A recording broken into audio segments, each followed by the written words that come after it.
গ্রাম থেকে শহর, পাড়া থেকে মহল্লা, দেশ থেকে বিশ্ব, সবকিছু চালিকায় অর্থ। সে অর্থনীতির 10 দিগন্ত নিয়ে চ্যানেল এস এর নিয়মিত আয়োজন লিডারশিপ অনুষ্ঠানে সবাইকে স্বাগত জানাচ্ছি। সাথে আছে আমি নব্বত রহমান। আর পরিবেশিত হচ্ছে hit Bangladesh, premium holdings limited, Intech properties limited এবং দৌলত প্রপার্টিস লিমিটেডের সৌজন্যে। বাংলাদেশের অর্থনীতির সবগুলো খাত পিছিয়ে থাকলেও কিন্তু বর্তমানে দুটি খাত এগিয়ে আছে, রফতানি এবং রেমিটেন্স। দর্শক, কথা বলতে চাই অর্থনীতি নিয়ে, কথা বলতে চাই অর্থনীতির 10 দিগন্ত নিয়ে। আজকের স্টুডিওর এই আয়োজনে অত্যন্ত দুজন সম্মানিত অতিথি আমাদের স্টুডিওতে যুক্ত আছেন, কথা বলবেন অর্থনীতি নিয়ে। প্রথমেই Abu Sadek, SS group vice president, Bangladesh কাঁচামাল আড়ত মালিক সমিতি, এবং আছেন captain Mohammad Zakaria, head of safety pathfinder airlines. আপনাদের দুজনকে স্বাগত জানাচ্ছে আমাদের এই আয়োজনে। আমরা কথা বলবো অর্থনীতি নিয়ে, কথা বলবো অর্থনীতির 10 দিগন্ত নিয়ে। আপনি অর্থনীতির খাতে অনেকগুলো কাজ করছেন এবং আপনি উন্নয়নের সাথে যুক্ত আছেন। বর্তমানে একটি বৈশ্বিক পরিবর্তন এসেছে, অর্থনীতি খাত কোন দিকে যাচ্ছে, আপনার কাছে বিশ্লেষণ কি? প্রথমে ধন্যবাদ আপনাকে, আপনাদের এখানে আমন্ত্রণ জানানোর জন্য। এখানে এরকম একটা অনুষ্ঠানে উপস্থিত হতে পেরে আমি নিজেকে ধন্য মনে করছি। অর্থনীতির সূচক নিয়ে কথা বলছেন আপনি, যেটা সবচেয়ে গুরুত্বপূর্ণ। আসলে অর্থনীতির বাইরে কোনো কিছুই নাই। আমরা সমাজনীতি বলি, রাজনীতি বলি, পারিপার্শ্বিক অবস্থা বলি, যা কিছুই বলি, সবকিছুর মূলে কিন্তু অর্থনীতি। তো অর্থনীতির সূচক বর্তমানে নেগেটিভ দিকে যাচ্ছে, এই ব্যাপারে কোনো সন্দেহ নাই। এটা অনেকগুলি কারণ আছে। একটা হচ্ছে বৈশ্বিক প্রেক্ষাপট, আর একটা হচ্ছে আমাদের দেশীয় প্রেক্ষাপট। দেশীয় প্রেক্ষাপটে আসলে কিছুদিন আগে আমাদের যে পরিবর্তনটা হয়েছে, এই পরিবর্তনের কারণে কিছুটা ইফেক্ট পড়ছে। আর ফলাফলের কথা যদি আমরা বলি, আসলে নেগেটিভ ইম্প্যাক্টটা আমাদের কাছে মনে হয় এই মুহূর্তে, কিন্তু বাস্তবতা হচ্ছে প্রত্যেকটা জিনিসের ইম্প্যাক্টটা কিন্তু একটা সার্টেন টাইম পরে যেয়ে দেখা যায়। যেমন আমরা যখন পরীক্ষা দিই, পরীক্ষার আগে কিন্তু আমরা প্রিপারেশন নিই, তারপরে পরীক্ষা দিই, পরীক্ষা দেওয়ার পরে হয়তো 2 মাস 3 মাস পরে রেজাল্ট আউট হয়, তখন বোঝা যাচ্ছে যে আসলে আমার পড়াশোনার ইম্প্যাক্টটা কি। তো অর্থনীতির আজকে যে ইম্প্যাক্টটা আমরা নেগেটিভ দেখতেছি, এটা কিন্তু আসলে আজকের পরিস্থিতি না, এটা আমাদের বিগত দিন থেকে চলে আসতেছে, সেটারই ধারাবাহিক পরিক্রমায় বর্তমান পরিস্থিতিতে আমরা উত্তরণ করেছি। যার কারণে এই নেগেটিভ ইম্প্যাক্টটা আরো কিছুদিন চলতে থাকবে। আমি আমার একান্ত ব্যক্তিগত বিশ্বাস এবং অনুভূতি থেকে বলতেছি যে এই নেগেটিভ ইম্প্যাক্টটা গ্রাজুয়ালি ইমপ্রুভ হচ্ছে, নট লাইক যে গ্রাজুয়ালি আরো ডিক্রিজ হচ্ছে, এটা ইমপ্রুভ হচ্ছে। এবং আগামী জুন নাগাদ, আমি আশা করি 2025 সালে জুন নাগাদ হয়তো আমরা পজিটিভ সূচকের দিকে আবার যাব। কারণ বর্তমান যে অন্তর্বর্তীকালীন সরকার আছে, ওনারা যে পদক্ষেপগুলি নিচ্ছে অর্থনীতির প্রতিটা সূচক বাড়ানোর জন্য বা প্রতিটা ক্ষেত্রে, আর মানুষের মধ্যে একটু আনস্টেবিলিটি কাজ করতেছে। আসলে এই গভর্নমেন্টটা আমাদের দেশের প্রেক্ষাপটে যেটা সবসময় হয় যে আসলে এই গভর্নমেন্ট কতদিন আছে, আমি একটা ইনভেস্টমেন্ট করব, সেই ইনভেস্টমেন্টটা আদৌ আমার সাস্টেনেবল হবে কিনা, এরকম একটা কনফিউশন কিন্তু ইনফ্যাক্ট সবার মধ্যে কাজ করতেছে। যার কারণে অনেকের কাছে টাকা আছে, তারা ইনভেস্ট করতে পারতেছে না। আবার অনেকে বিগত দিনের যে ঝামেলাগুলি সেটা ওভারকাম করে নতুন করে শুরু করতে পারতেছে না। তো এজ এ হোল আসলে এখন যে নেগেটিভ ইম্প্যাক্টটা মনে হয়, এটা আমার বিশ্বাস, এটা আমাদের এখন যে ক্রুশাল টাইমটা চলতেছে, after certain time within June 25, আমার বিশ্বাস যে এটা আপনার পজিটিভ গ্রোথের দিকে দেখতে পারবেন। আর এটা হচ্ছে আমাদের দেশীয় পরিস্থিতি, দেশীয় প্রেক্ষাপট। বিসাইড দিস বৈশ্বিক প্রেক্ষাপট, বৈশ্বিক প্রেক্ষাপটে আপনারা জানেন যে রাশিয়া ইউক্রেন যুদ্ধ দীর্ঘদিন থেকে চলতেছে। এরপরে নতুন করে ফিলিস্তিন সাথে ইসরায়েলের যুদ্ধ, লেবাননের সাথে জড়িত হয়েছে, ইভেন মিশর বা অন্যান্য আরব দেশগুলি এটার সাথে জড়িত হওয়ার কারণে আসলে একদিকে হচ্ছে আমেরিকা, ন্যাটোভুক্ত দেশগুলি, ইউরোপিয়ান টোটাল ইউনিয়ন, আর আরেকদিকে হচ্ছে রাশিয়া, ইরান। বা আমরা যদি টোটাল গ্লোবালাইজেশনটা করি, তাহলে এটা দুইটা ভাগে ভাগ হয়ে গেছে। এই দুইটা ভাগের মধ্যে অন্যতম পরাশক্তি দুইটা গ্রুপ, দুই দিকে, যেমন রাশিয়া, চীন এবং ইরান। এই গ্রুপটা হচ্ছে একদিকে, প্লাস উত্তর কোরিয়া আছে। আর আরেকটা দিকে হচ্ছে আমেরিকা, এদের সাথে আছে মূলত ইউরোপিয়ান দেশগুলি বা কানাডা, অন্যান্য জাপান, এই সমস্ত দেশগুলি। তো এই দুইটা ভাগে ভাগ হয়ে যাওয়ার কারণে আসলে যুদ্ধটা ক্রমান্বয়ে আরো খারাপের দিকে যাচ্ছে। আমরা যত চেষ্টা করি বা আমরা যতভাবেই বলি না কেন, আমরা চাচ্ছিলাম আসলে সমাধান। যেমন গাজা যুদ্ধ, পুরো পৃথিবী একদিকে, তারপরেও কিন্তু আমেরিকা সেই জায়গা থেকে সরে আসতেছে না। যার কারণে গাজাতে নিরীহ মানুষ মারা যাচ্ছে, শিশু মারা যাচ্ছে, নারী মারা যাচ্ছে, যেগুলি আন্তর্জাতিক আইনেরও লঙ্ঘন, বাট সেটা থেকে কিন্তু আমরা বের হতে পারতেছি না। তো এই যে যুদ্ধের প্রেক্ষাপটে যে অস্ত্রগুলি ব্যবহার হচ্ছে, এটা বোথ সাইড, আমি এক সাইডে দোষ দিব না। ধরেন ইরান যে যুদ্ধগুলি ব্যবহার, যে অস্ত্রগুলি ব্যবহার করতেছে, রাশিয়া যেটা ব্যবহার করতেছে, উল্টা দিকে ইসরায়েল যেটা ব্যবহার করতেছে বা আমেরিকা যেটা ব্যবহার করতেছে, এগুলো কিন্তু ধ্বংসাত্মক কার্যক্রম। প্রতিটা অস্ত্রের যদি আপনি ভ্যালু কনসিডার করেন, যে বিশাল পরিমাণ ইম্প্যাক্ট, একটা অস্ত্রের ভ্যালু দিয়ে দেখা যায় একটা দেশ চালাতে পারে, এরকম অস্ত্র তাদের আছে। এবং গ্রাজুয়ালি কিন্তু সেই প্রাণঘাতী অস্ত্রের দিকে তারা ধাবিত হচ্ছে। এবং অদূর ভবিষ্যতে, জানি না উপর আল্লাহর কাছে আমরা প্রার্থনা করি যেন সেদিকে না যায়, এটা পারমাণবিক যুদ্ধের দিকেও মানে রূপ নিতে পারে, সেরকম সম্ভাবনা বর্তমান যে ধরনের উত্তেজনা চলতেছে দুই পক্ষের মধ্যে, সেক্ষেত্রে পারমাণবিক যুদ্ধের দিকে এটা যাওয়ার সম্ভাবনা আছে। আর সেটা যদি যায়, আমার মনে হয় পুরো পৃথিবীর অর্থনীতি কোথায় যায় পৌঁছাবে, সেটা আমরা তো ক্ষতিগ্রস্ত হচ্ছি। আরেকবার আসবো আপনার কাছে, যেহেতু বৈশ্বিক অর্থনীতি নিয়ে কথা হচ্ছে, আমরা এই বিষয় নিয়ে কথা বলছি। আপনি একজন বৈমানিক মানুষ, আপনি হেড অফ সেফটি পাথফাইন্ডার এয়ারলাইন্সের সাথে যুক্ত আছেন। এই যে খাতটার সাথে আপনি দীর্ঘ সময় যুক্ত আছেন, আপনার কাছে কি মনে হয় অর্থনীতির গতিপথ আসলে কোন দিকে যাচ্ছে? ধন্যবাদ চ্যানেল এসকে এই লিডারশিপ অনুষ্ঠানে আমাকে আমন্ত্রণ করার জন্য আপনাদেরকে ধন্যবাদ জানাচ্ছি। আজকের বিষয় হচ্ছে অর্থনীতি, এবং আমার যে রিলেটেড ডিপার্টমেন্ট সেটা হচ্ছে এভিয়েশন, এবং এই এভিয়েশনই বর্তমানে অর্থনৈতিক অবস্থা খুবই খারাপ। দেশের বিগত সরকার পতন হওয়ার পরে ইন্টারিম গভর্নমেন্ট ট্রাই করছেন আসলে সকল সেক্টরকেই উন্নত করার জন্য, এটা শিডিউল করে আসলে আরও ভালো অবস্থায় আনার জন্য সংস্কার করার চেষ্টা করছেন। বাট এই সংস্কারটা তো তাড়াতাড়ি হবে না।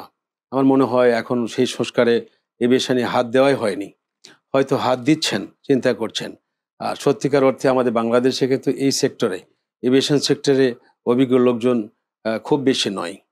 যাই হোক, তো এই সেক্টরে এখন দেখেন বাংলাদেশে আগে কি কি এয়ারলাইন ছিল। আগে ছিল ইউনাইটেড, ছিল রিজেন্ট, ছিল জিএমজি ছিল। এখন কিন্তু ইউএস বাংলা আছে, শুধুমাত্র নব আছে। নব যে খুব একটা ভালো অবস্থায় চলছে তাও কিন্তু না, শুধুমাত্র ইউএস বাংলা চলছে। এটারও কিন্তু শোনা যাচ্ছে তারাও এখন প্রফিট অত করতে পারছে না। আর নতুন যে এয়ারলাইন্স ফ্লাই ঢাকা আসার কথা চলছে গত 3 বছর থেকে, সেই ফ্লাই ঢাকা প্রথম বললে এটিআর নিয়ে আসবে, তারপর বলছে এয়ারবাস নিয়ে আসবে, তারপরে হয়তো কার্গো প্রায় 3-4টা এয়ারলাইন্স বসে গেছে। বিসমিল্লাহ বসে গেছে, ট্রু বসে গেছে, অনেকগুলা ছিল আর কি, সেল বসে গেছে। এখন শুধুমাত্র একটা কার্গোই চলতেছে কক্সবাজারে। আর ইন্টারন্যাশনাল কার্গো তো আমাদের দেশে ওইরকমভাবে এখনও তৈরি হয়নি। তবে বিগত সরকার কিন্তু আশ্বাস দিয়েছিলেন যে হ্যাঁ, একটা আমাদের বড় এয়ারক্রাফট দিয়ে, বড় বিমান দিয়ে আমরা কার্গো আমরা পরিচালনা করব। যাই হোক, সেটা করা হয়নি।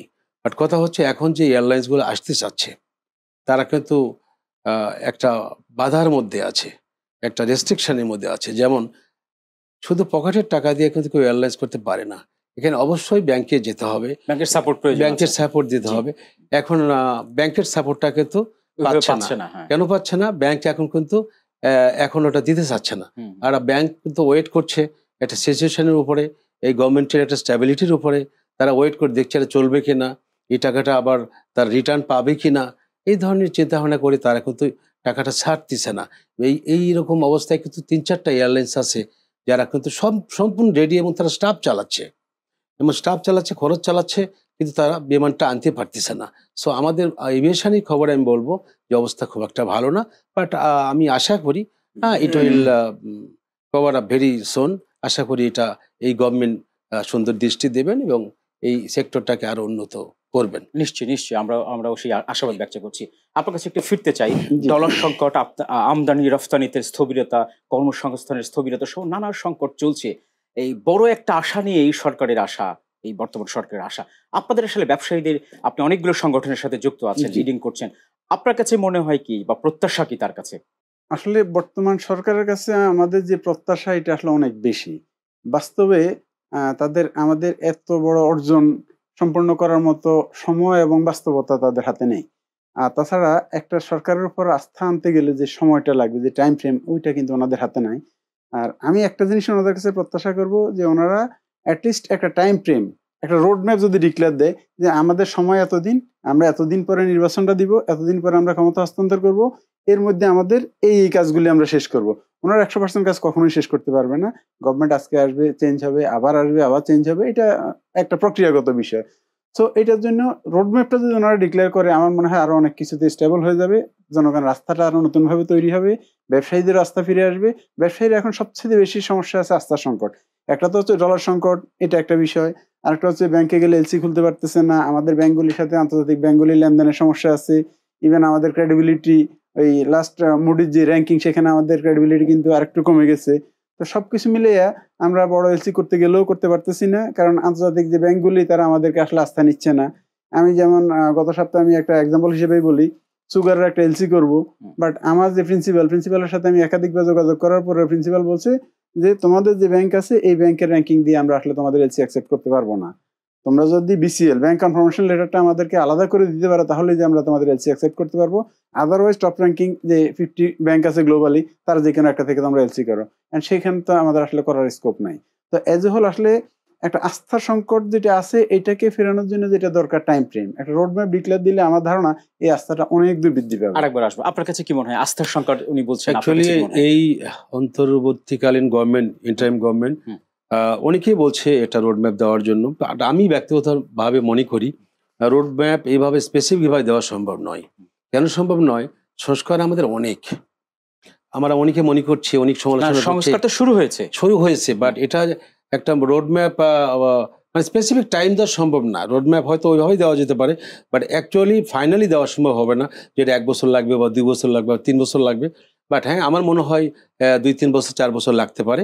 বাট এইগুলো আস্তে আস্তে করতে গেলে খুব স্পেসিফিকভাবে এবং সুসংগঠিতভাবে এগুলো করতে হবে। একটা কোনোরকম ল্যাবরেটরি একটা কাজ করে ইলেকশন দিয়ে দিলাম তা তো হবে না। দেখেন প্রত্যেকটা সেক্টরে কিন্তু ভেঙে পড়েছে, অর্থনীতিতে বিরাট সংকট দেশে চলছে এখন। রিজার্ভ বলেন, আপনি বড় বড় কোম্পানির বলেন, ব্যাংকগুলো দেখেন মাত্র 5-6টা ব্যাংক ভালো আছে, আর বাকি ব্যাংকগুলোর যে অবস্থা, তাদের কাছে লোন চাচ্ছে। এখন ব্যাংকের যদি এই অবস্থা হয়, তাহলে সাধারণ মানুষের আমাদের কি অবস্থা হবে? যারা বিজনেস করতে যাচ্ছে তারা সাহস পাচ্ছে না, লোন পাচ্ছে না। তাই মনে করি যে আসলে এই গভর্নমেন্টের রোডম্যাপটা দেওয়া একটু কঠিন। আমরা কথা বলছি উন্নয়ন অর্থনীতি নিয়ে। আপনি দীর্ঘ সময় কাজ করছেন, উন্নয়নের সাথে যুক্ত আছেন, আপনি উন্নয়ন কনস্ট্রাকশনের সাথে যুক্ত আছেন, এবং আপনি আড়তদার কাঁচামাল ব্যবসায়ীদের যে সংগঠন আছে সেটার একটা ভাইস প্রেসিডেন্ট। আপনার কাছে কি মনে হয়, এই যে দ্রব্যমূল্যের কথা বলছি, দ্রব্যমূল্যের ঊর্ধ্বগতির কথা বলছি, কেন এই মধ্যস্বত্বভোগীরা কাজগুলো করছে? বা আপনি যেহেতু এটা লিডিং করছেন, আপনার কাছে কি মনে হয় কেন হচ্ছে এই কাজগুলো? মধ্যস্বত্বভোগী এটা আমাদের দেশে আছে। আমাদের প্রতিটা মার্কেটে দ্রব্যমূল্য বৃদ্ধির পিছনে তাদের একটা কারসাজি আছে, এটা অস্বীকার করার কোনো উপায় নাই। কিন্তু এই মধ্যস্বত্বভোগীটা এটা ঠেকাবে কে? এটা ঠেকাতে গেলে আসলে যেটা দরকার গভর্নমেন্ট ইনিশিয়েটিভ। ওই প্রতিটা ক্ষেত্রেই আবার সেই একই জায়গায় চলে আসতে আসলে স্টেবিলিটি। কোনো কিছু যদি স্টেবল না হয় ততক্ষণ পর্যন্ত, আমার ভাই একটা সুন্দর কথা বলছে যে এত অল্প সময়ে সম্ভব না। আমি ভাইয়ের প্রতি শ্রদ্ধা রেখেই বলতেছি যে আসলে রোড ম্যাপ আমরা বলিনি যে 6 মাসের মধ্যে দিতে হবে বা 1 বছরের মধ্যে দিতে হবে। আমি যেটা বলছি যে একটা সার্টেন রোড ম্যাপ হইতে পারে, এটা 6 মাস হইতে পারে, 1 বছর হইতে পারে, এটা 2 বছর। তাহলে হবে কি, পাবলিকের একটা আস্থাটা ফিরে আসবে। পাবলিকে যখন আস্থাটা ফিরে আসবে তখন আসলে যে কোনো জিনিসই কন্ট্রোল করা সম্ভব। এখন পর্যন্ত ব্যবসায়ীরা পরিপূর্ণ আস্থায় নাই। যেমন আপনি আমার কনস্ট্রাকশন সেক্টরের কথা বলছেন, আমি কাজ করছি, আমি বিল পাচ্ছি না। আমার ভিতরে কিন্তু নতুন করে কাজ করবো কিনা সেটা নিয়ে একটা শঙ্কা রয়ে গেছে। আবার নতুন করে টেন্ডার হলে কেউ টেন্ডার দিবে কিনা সেটা নিয়ে শঙ্কা আছে যে আমি কাজ করলে আদৌ বিল পাবো কিনা। বাট যখন এই আস্থার সংকটটা দূর হবে, স্টেবিলিটি চলে আসবে, হইতে পারে ওনারা 2 বছর একটা রোড ম্যাপ দেখ। 100% সংস্কার কারো পক্ষেই করা সম্ভব না। ওনারা হয়তো 10টা সংস্কার আছে, মেবি ওনারা 5টা কমপ্লিট করে যেতে পারে, বা ওনারা 6টা কমপ্লিট করে যেতে পারে। একটা সার্টেন ফ্রেম ছাড়া আসলে আস্থা, আমার ধারণা কোনোভাবে আস্থাটা ফিরবে না। ইভেন ব্যাংকাররা এখন লোন দিতেও ইচ্ছুক না, ব্যবসায়ীরা লোন নিতেও ইচ্ছুক না। কোনো কোনো ক্ষেত্রে দেখা যায় ব্যাংকাররা লোন দিলে হয়তো 15% প্রফিট করতে পারবে, তার পরিবর্তে তারা ট্রেজারিতে টাকা দিলে 12% পাবে। তারা মনে করতেছে আমার লোনের 15% লাভ হলেও রিস্ক ফ্যাক্টরটা অনেক বেশি কাজ করে, তার থেকে বেটার আমি যদি ট্রেজারিতে দিই, আমি সেখানে দেখা যাচ্ছে আমি 12% পাবো। সো আমার এটা সেফ অ্যান্ড সিকিউর। তার কারণে এখন এমন একটা পরিস্থিতি চলে আসছে, এই জন্য আসলে রোডম্যাপটা সব ক্ষেত্রেই দরকার। আচ্ছা, আরেকটা যুক্ত করতে চাই যে সংস্কার করা হচ্ছে, বেশ কিছু কমিশনও যুক্ত করা হয়েছে, সংস্কার কমিশন যুক্ত করা হয়েছে। অর্থনৈতিক সংস্কার আসলে কতটা প্রয়োজন? অর্থনৈতিক সংস্কারটা হচ্ছে সবচেয়ে বেশি প্রয়োজন, সবচেয়ে বেশি প্রয়োজন। কারণ আমি প্রথম শব্দই আপনাকে বলছি যে অর্থনীতির উপর কিন্তু সবকিছু নির্ভরশীল। আজকে আমি আপনি এখানে বসে আছি, আলোচনা করতেছি, এটারও কিন্তু একটা পার্ট অর্থনীতি। অর্থনীতি ছাড়া আমি এখান থেকে আসতে গেলে আমার ট্রান্সপোর্ট লাগবে, সেটা অর্থনীতির পার্ট। আমি আবার যাবো, সেটা ব্যাক করবো, সেটা অর্থনীতির পার্ট। এখান থেকে যে আমি লাঞ্চ করবো বা দুপুরে ডিনার করে আসছি, মানে এভরিথিং ইজ অর্থনীতির পার্ট। সো অর্থনীতির বাইরে আসলে কোনো কিছুই নেই। যার কারণে আমার কাছে মনে হচ্ছে এখানে বর্তমান ইন্টারিম গভর্নমেন্টে অনেক গুরুত্বপূর্ণ অর্থনীতিবিদ আছে। বাংলাদেশ ব্যাংকের সাবেক গভর্নর আছে, আমি আর নাম মেনশন করতে চাচ্ছি না। অর্থনীতির অনেকগুলি গুরুত্বপূর্ণ লোক এখানে আছে। ওনারা যদি, আমার মনে হয়, সংস্কার সবগুলি করুক, ওনারা হয়তো প্রাইম অবজেক্টিভ হিসেবে 10টার মধ্যে 5টাকে ওনারা প্রাইম দিল, 5টার মধ্যে আবার 1 নম্বরে আসবে অর্থনীতিটা। অর্থনৈতিক সংস্কার যতক্ষণ না হবে ততক্ষণ অন্য সংস্কারগুলি হইলেও সেটা পরিপূর্ণতা পাবে না। যার কারণে অর্থনৈতিক সংস্কারটাই সবচেয়ে বেশি গুরুত্বপূর্ণ। আরেকবার আসবো আপনার কাছে একটু ফিরতে চাই। আপনি যে সেক্টরে কাজ করছেন, আপনি একজন রাজনীতিবিদও বটে। আপনার কাছে কি মনে হয় আসলে কোন কোন জায়গায় কোন কোন সংস্কার প্রয়োজন বলে আপনার কাছে মনে হচ্ছে? সমাজের প্রত্যেকটা জায়গায় সংস্কার প্রয়োজন। বিগত সরকার যে ছিল, আমি আজকে পলিটিশিয়ান হিসাবে নয়, সাধারণ একজন মানুষ হিসেবে বলবো, মানুষ কি ভোট করতে পেরেছে? আগে কি ভালো মানুষেরা ভোট করতে, সমাজের সেবা করার জন্য মানুষের কাছে কি যেতে পেরেছে? তারা তো মাঠ দখল করেছিল। এই জন্য দেখেন অনেক মানুষ শখ করে কিন্তু তারা স্বতন্ত্র প্রার্থীও হয়েছে, কিন্তু তারা কিন্তু ভোট করতে পারেনি, ফলে কিন্তু 3-4 দিন আগেই ভোট মাঠ থেকে উঠে এসেছে। তো সুতরাং এই যে ভোটের সিস্টেমটা, মানুষ যেন ভোটটা নিজে দিতে পারে, অর্থাৎ আমার ভোট আমি দেব, যাকে খুশি তাকে দিব, এটাকে আমার মনে হয় এস্টাবলিশ করা দরকার। একটা প্রসঙ্গ আপনার কাছে আনতে চাই, আসলে অর্থনৈতিক সংস্কার সেটা আসলে কতটা প্রয়োজন আপনার কাছে কি মনে হয়? অর্থনৈতিক সংস্কারের প্রয়োজন আমি আছে একটা কিনা? কথাই বলবো, হ্যাঁ, আমি যদি আজকে মক্কা মদিনাও ঘুরতে যাই, সেখানেও কিন্তু টাকার প্রয়োজন আছে। আমি কিন্তু 2-3 বার হজ করেছি, মানে উমরা করেছি, মাকে নিয়ে গেছি, আবার যেতে চাচ্ছি, এখন কিন্তু অর্থের জন্য যেতে পারছি না, এখন লাগতেছে টাকা বেশি, প্রায় 1.5-2 লাখ টাকা লেগে যায়। অর্থনীতি একটা ফ্যাক্টর, অর্থনীতির সংস্কারটা প্রথম করতে হবে, অর্থনীতি না করলে কোনো কিছুই দেশে দাঁড়াবে না। এবং আমি যে কথা আমি অ্যাড করতে চাই, I like to add another point, সেটা হচ্ছে যে শুধুমাত্র নির্বাচিত গভর্নমেন্ট আসলেই যে দেশে উন্নয়ন হবে, সব কিছু সেটেল হবে তা নয়। এই ইন্টারিম গভর্নমেন্ট যার মাথায় আছেন ডক্টর ইউনূস সাহেব, ওনার কিন্তু অর্থনীতি কিন্তু খেলা, এত বছর খেলছেন কিন্তু অর্থনীতি নিয়ে, উনি যেটা ক্যাপাবল সেটা কিন্তু সাধারণ মানুষ কিন্তু ক্যাপাবল নয়, আমি কিন্তু ক্যাপাবল না। সুতরাং ওনাকে দিয়ে যতটুকু আমরা ইউটিলাইজ করতে পারবো, আমার তো মনে হয় অর্থনীতিটা তত তাড়াতাড়ি আমাদের দ্বারাই যাবে। এবং দেখেন, আমার কথা হচ্ছে মানুষ যদি বেশি নেওয়া হয়, কাজ খুব তাড়াতাড়ি হবে, যেখানে 5 বছর লাগতো সেখানে 3 বছর লাগবে। দেশ থেকে ছেঁকে তারা যদি ভালো মানুষ সাক করে নিয়ে, যাদের যে সেক্টরে যার নলেজ আছে তাকে দিয়ে যদি এই উপদেষ্টা মণ্ডলীটা আরো বড় করতে চান, 40-50 জন উপদেষ্টা মণ্ডলী হলে তো সমস্যা নাই। আমার তো মনে হয় এই বড় আরো ভালো ভালো মানুষ অর্থনীতি এসেছে বিভিন্ন সেক্টরে, আমার এবেশানিও আরো ভালো ভালো লোকজন নিয়ে আসতে হবে এবং এই সেক্টরকে দায়িত্ব দিতে হবে। আচ্ছা, আমরা আরেকবার আসবো, আমরা একটু যেতে চাই আপনার কাছে। আপনি কৃষি অর্থনীতি নিয়েও কাজ করছেন, কৃষি উন্নয়ন নিয়ে কাজ করছেন, আপনার কাছে কি মনে হয় আসলে কৃষি সেক্টরটা বাংলাদেশের অর্থনীতিতে কতটা গুরুত্বপূর্ণ ভূমিকা রাখছে? কৃষি সেক্টর বাংলাদেশের অর্থনীতিতে সবচেয়ে বেশি গুরুত্বপূর্ণ ভূমিকা রাখতেছে, কারণ কৃষি অচল মানে দেশই অচল হয়ে যাবে। তো কৃষির ক্ষেত্রে আমাদের সাস্টেনেবল কিছু ডেভেলপমেন্ট দরকার, যেমন প্রযুক্তিগত ডেভেলপমেন্টটা অনেক বেশি প্রয়োজন। যেটা আমি আজকে 5 কাঠা জমির মধ্যে যে ধানটা উৎপন্ন করি, এই ধানটা উৎপন্ন করতে আমার যে কস্ট ইনভলভমেন্ট আছে, after all end of the ডেতে এটা যে প্রোডাকশন আছে, এই দুইটাকে যখন আপনি অ্যাকুমুলেট করবেন, তখন দেখবেন যে প্রযুক্তির সাথে যদি একইভাবে কম্পেয়ার করেন, দেখা যাবে আপনার প্রোডাকশন হয়ে যাবে দ্বিগুণ, কস্ট মিনিমাইজ হয়ে যাবে। সো আলটিমেটলি সাস্টেনেবল কৃষি ডেভেলপমেন্ট করতে গেলে আপনাকে প্রযুক্তিগত দক্ষতা বাড়াতে হবে এবং প্রযুক্তির দিকে আপনাকে ক্রমান্বয়ে আগাইতে হবে। তো কৃষক এবং কৃষকরা যাতে প্রযুক্তি দক্ষ হইতে পারে, সেই ধরনের আমাদের মাস্টার প্ল্যান থাকতে হবে, যে আমরা সুদূর প্রসারী বা লং টার্ম আমরা পরিকল্পনা নিয়ে কিভাবে আমাদের কৃষকদেরকে আমরা একদিকে হচ্ছে সার কীটনাশক এগুলি অ্যাভেলেবল করতে পারি স্বল্প মূল্যে বা সুলভ মূল্যে, যেভাবেই বলি না কেন, আর পাশাপাশি প্রযুক্তিগত দক্ষতা কত বেশি আমরা যোগ করতে পারি বা উৎকর্ষ সাধন করতে পারি, যাতে করে আমাদের উৎপাদন ক্ষমতা অনেক বেশি বাড়ে। তখন আমাদের দেশে আমদানি চাহিদা কমে যাবে। আলটিমেটলি সেই কৃষি যদি অর্থনীতি আমরা দাঁড় করাতে পারি, আলটিমেটলি আমাদের মূল অর্থনীতি কিন্তু অনেক দূর সুদূর প্রসারিত হবে। আরেকবার আসবো আপনার কাছে, যেতে চাই আগামী বাংলাদেশ নিয়ে কথা বলতে চাই। আমি আগামী বাংলাদেশ আপনি আসলে কিভাবে দেখতে চান? আমি আগের প্রশ্নে একটু অ্যাড করতে চাচ্ছি, যদি ইফ ইউ অ্যালাউ মি। সেটা হচ্ছে, আমি যখন এলাকায় গিয়েছিলাম, মানুষের কাছে গিয়েছিলাম, আমি কিন্তু এলাকার মানুষদেরকে আশ্বস্ত করেছিলাম যে আমার এই 2 উপজেলায় আমার যদি সুযোগ কখনো আসে, আমি কিন্তু কৃষি ক্যাম্প করব। কৃষি সকল রকম সরঞ্জামাদি তারা নিতে পারবে মিনিমাম একটা চার্জ দিয়ে। কৃষি প্রযুক্তির কথা, এবং এই কৃষি প্রযুক্তিটাকে আরো উন্নত করা অবশ্যই সম্ভব। এই কৃষি প্রযুক্তি কিন্তু উন্নতি হওয়া শুরু হয়েছিল মরহুম প্রেসিডেন্ট জিয়াউর রহমানের সময় থেকে, এটা প্রত্যেকেই জানি আমরা। বিভিন্ন ধানের বীজ, বিভিন্ন রকম ডিপ টিউবওয়েল, হ্যান সব কথা, কৃষি খাতকে সবচেয়ে বেশি গুরুত্ব দিয়েছিলেন মরহুম প্রেসিডেন্ট জিয়াউর রহমান। তিনি কৃষি বিপ্লবের কথা বলেছেন। ইয়েস, উনি কৃষি বিপ্লবের কথা বলেছিলেন। আমরা কৃষি প্রধান দেশ, এই কৃষিকে আমাদের আরো উন্নত করার সুযোগ আছে, আমার মনে করা উচিত। বাংলাদেশের প্রত্যেক উপজেলায় একটা করে কৃষি ক্যাম্প করতে হবে। আমি যে প্রশ্নটা ছিলাম সেটা হচ্ছে আগামীর বাংলাদেশটা আসলে আপনি কিভাবে দেখতে চান? প্রথম কথা হচ্ছে দুর্নীতিমুক্ত। দুর্নীতিমুক্ত বলতে কি, আমি বর্তমান সময়কে বলবো, আগে 16 বছর তো যেভাবে গেছে প্রত্যেকটা মানুষই জানি, আমি আর কি বলবো, যে সমাজের দুষ্ট লোকজনকে এনে তাদের ছাত্রলীগ তৈরি করছেন, ম্যাক্সিমাম দুষ্ট লোক, এবং হয়তো 10% ভালো লোক ছিল, কিন্তু 90% দুষ্ট ছেলেপেলে, আমার এলাকারও খারাপ ছেলেপেলে, দুষ্ট ছেলে সব ছাত্রলীগ করেছে। তাদের অত্যাচারে এলাকায় মানুষ কথা বলতে পারেনি, আমাকে বলেছে। আমাদের ছাত্রলীগের ওখানে যুবলীগের একজন বলেছে, তুই আসতে পারবি না দুপচাচিয়াতে, আমাকে বলেছিল।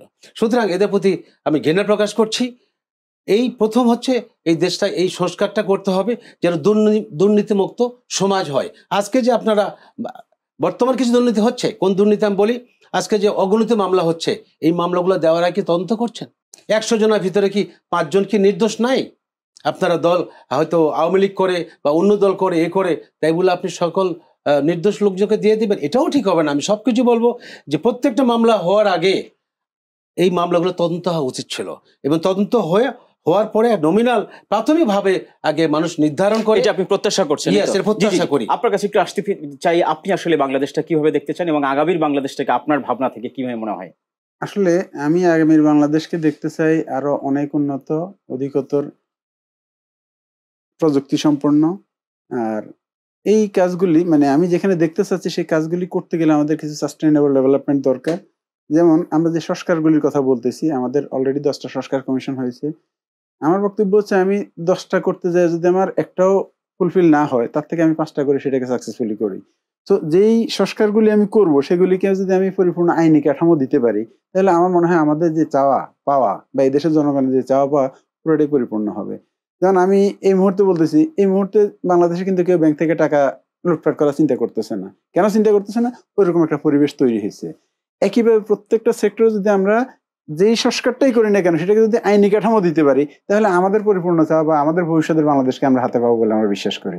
আপনি আসলে বাংলাদেশ নিয়ে কি ভাবছেন এবং আগামীর বাংলাদেশ আপনি আসলে কি হবে? আগামী বাংলাদেশে আমি সৎ নেতা, সৎ সমাজ আশা করতেছি। অর্থাৎ নেতা যদি সৎ না হয়, তাদের যদি ভলেন্টারি সার্ভিস দেওয়ার মতো কোনো উদ্দেশ্য না থাকে, তাহলে এই দেশের আমাদের সমাজটাকে উন্নত করা সম্ভব না, সৎ করা সম্ভব না। একটা দূষিত মানুষ, একটা অপরাধী মানুষ যে টাকার জন্য কাঙ্গাল হয়ে আছে, যে আসলেই সে বেগমপাড়া বাড়ি বানাবে, আমেরিকা বাড়ি বানাবে, এলাকার সব জমি কিনে ফেলবে, একটা সন্ত্রাসী বাহিনী তৈরি করবে, সেই লোককে যে নমিনেশন দেন আপনারা, তাহলে এই সমাজকে কোনোদিনে পরিচালিত করা সম্ভব না। অর্থাৎ একজন সৎ যোগ্য ব্যক্তিকে নমিনেশন দিতে হবে, এবং নমিনেশন দেওয়ার আগে তাকে যাচাই করে দেখতে হবে তার জীবনীটা কি, তার বংশটা কি। তাকে এটা ব্রিটিশ আমলে ছিল, এই বংশ দেখার পরে তার শিক্ষা দেখার পরে তারপরে সেই পদ দেওয়া হতো। বর্তমান স্বাধীন বাংলাদেশে এটা কিন্তু দেখা হয় না। আজকে কিন্তু যারা বেশি কথা বলতে পারে, অন্যায় হোক আর যাই হোক, শিক্ষিত কম হোক আর বেশি হোক, এই লোকজনগুলোকে আমরা কিন্তু নমিনেশন দিচ্ছি এবং সমাজটাকে আরো অধপতনে নিয়ে যাচ্ছি। আমার মনে হয় সামনে একটা সুযোগ আছে। এই যে ডক্টর ইউনূস সাহেবের মতো, বা দেখেন ওনার মামলা করার সময় বাংলাদেশে বিশ্বের 172টা দেশ ওনার পক্ষে চিঠি দিয়েছিলেন। এই জিনিসটা not a matter of joke. আর বাংলাদেশের দ্বিতীয় ব্যক্তি নেই যার পক্ষে কোন বিদেশি এত চিঠি দিবে। শুধু এইরকম একটা মানুষকে আমরা পেয়েছি। আমার তো মনে হচ্ছে এই মানুষের আন্ডারে থেকে সংস্কারগুলো আরো সুদৃঢ় করতে হবে, সমাজকে আমাদের শোষণের হাত থেকে বাঁচাতে হবে, সৎ নেতার আবির্ভাব ঘটাতে হবে, সমাজকে সুন্দরভাবে সাজাতে হবে। আমরা একদম শেষ পর্যায়ে চলে আসছি, আপনি যদি কিছু যুক্ত করতে চান। আসলে আমি ওই একটা বিষয় বলবো, সেটা হচ্ছে আমরা যদি কাঠামোটা তৈরি করতে পারি, সিস্টেমটা ডেভেলপ করতে পারি। যেমন আমি একটা এক্সাম্পল দিয়ে বলি, এই মুহূর্তে এনবিআর চেয়ারম্যান সাহেব অনলাইনে রিটার্ন জমা দেওয়ার প্রভিশনটা করছে, আমি হাইলি অ্যাপ্রিসিয়েট করি। উনি কিন্তু কোনো ডকুমেন্ট, আগে আমরা ট্যাক্স রিটার্ন জমা দিতে এক গাদা কাগজপত্র লাগতো, এখন কিন্তু সে কাগজপত্র কিছুই চাইনি। উনি বলছে সিম্পল, আপনি শুধু ব্যাংক স্টেটমেন্টটা দিবেন, আর কোনো কিছু দরকার নেই, আপনি অ্যাকাউন্ট নাম্বার দিবেন, আমরা স্টেটমেন্টটা নিয়ে নিব। এই যে একটা কাঠামো তৈরি করে সিস্টেম ডেভেলপ করছে, সমস্ত কিছু অনলাইন। হ্যাঁ, সমস্ত কিছু অনলাইনে। এখন আমরা যদি প্রতিটা ক্ষেত্রে শুধু সিস্টেমটা ডেভেলপ করতে পারি, দুর্নীতি, আমি খারাপ লোক আমি ধরে নিলাম, বাট আমি দুর্নীতি করার সুযোগ পাবো না। সিস্টেম যদি ডেভেলপ হয়, I have no way to make any corruption. So আমরা ওই জায়গাটা দিয়ে যাইতে চাই, সিস্টেম ডেভেলপ করে এটাকে যখন আইনি কাঠামোতে দাঁড় করাতে পারবো, তখন কেউ দুর্নীতি করার সুযোগ পাবে না। সো এমনিতে সমাজ ব্যবস্থা আমাদের সুন্দরভাবে স্বচ্ছভাবে গড়ে আমরা নিশ্চয়ই চাই, আমরা চাই। আপনাকে ধন্যবাদ জানাচ্ছি। আপনাকেও ধন্যবাদ জানাচ্ছি। Thank you. আমি একটু অ্যাড করছি, সেটা হচ্ছে আমাদের জীবদ্দশায় আমরা কি পাই না পাই বড় কথা না, বাট আমি এই জিনিসটা দেখে যেতে চাই যে এই আমাদের এই সমাজটা শিক্ষিত সৎ মানুষের দ্বারা পরিচালিত হচ্ছে, এবং এবার একটা সুযোগ কিন্তু আছে। আমার মনে হয় এই বাংলাদেশে যে দলগুলো আছে, এই দলগুলো যদি সৎ এবং অনেস্ট এবং লিটারেট মানুষকে যে নমিনেশন দেয়, তাদের হাতে নেতৃত্ব দেয়, দেশটা আমরা অনেক ভালো একটা দেশ দেখতে পাবো। এই প্রত্যাশায় আমি নিশ্চয়ই আমরাও প্রত্যাশা করছি। আপনাদের দুইজনকে অসংখ্য ধন্যবাদ। দর্শক, আপনাদেরও ধন্যবাদ জানাচ্ছি এই আয়োজনটি দেখার জন্য। নিশ্চয়ই আগামী পর্বে দেখা হবে। সে পর্যন্ত ভালো থাকুন, সুন্দর থাকুন।